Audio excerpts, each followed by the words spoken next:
పెళ్ళంటే అటు ఏడు తరాలు ఇటు ఏడు తరాలు చూసుకోవాలంటారు. రాను రాను వధూవరుల హెల్త్ చెకప్లు, బ్యాక్గ్రౌండ్ చెకింగ్లు సాధారణమైపోయాయి. తాజాగా ఆ జాబితాలో సిబిల్ స్కోర్ కూడా చేరింది. సిబిల్ స్కోర్ లేకపోతే పెళ్లి పెటాకులైన ఘటన మహారాష్ట్రలో చోటు చేసుకుంది. సాధారణంగా పెళ్లి సంబంధం కుదుర్చుకునేటప్పుడు వరుడు బాగా సంపాదిస్తాడా, ఏమైనా ఆస్తులు ఉన్నాయా అని చూస్తారు. పెళ్లి కుదిరిన తర్వాత వరుడు ఉద్యోగం చేయకపోతేనో, డబ్బు సంపాదించుకుంటేనో, లేక చెడు అలవాట్లు ఉన్నాయని తెలిస్తేనో వధువు కుటుంబం పెళ్లి క్యాన్సిల్ చేసిన ఘటనలు మనం చూసాం.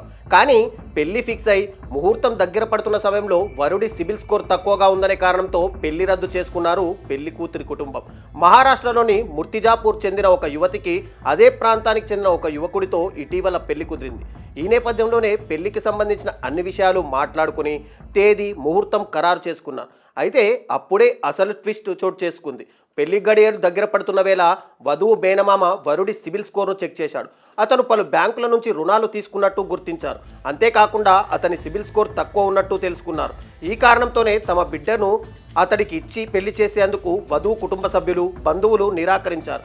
దీంతో పెళ్లి క్యాన్సిల్ అయింది. ఈ పెళ్లిని రద్దు చేసుకునేందుకు కారణాలను కూడా వారు వివరించారు. వరుడి సిబిల్ స్కోర్ చూస్తే ఇప్పటికే ఆర్థిక సమస్యల్లో ఉన్నట్టు అర్థమవుతుందని, ఇలాంటి సమయంలో తమ అమ్మాయిని ఇచ్చి పెళ్లి చేస్తే ఎలా చూసుకుంటాడని ఆమె తల్లిదండ్రులు ప్రశ్నించారు. అందుకే ఈ పెళ్లిని రద్దు చేసుకుంటున్నట్టు స్పష్టం చేశారు. ఆర్థికంగా ఉన్నతంగా ఉండడమే కాదు, పరపతి పరంగానూ స్ట్రాంగ్గా ఉండాలి. కుప్పలు తెప్పలుగా అప్పులు ఉండకూడదు. అలాగే అడగ్గానే అప్పు పుట్టేంత సిబిల్ స్కోర్ మెయింటైన్ అవ్వాలి. ఇది నేటి ట్రెండ్. పెళ్లి చేసుకునే ముందు మీరు మీ సిబిల్ స్కోర్ చెక్ చేసుకోండి మరి.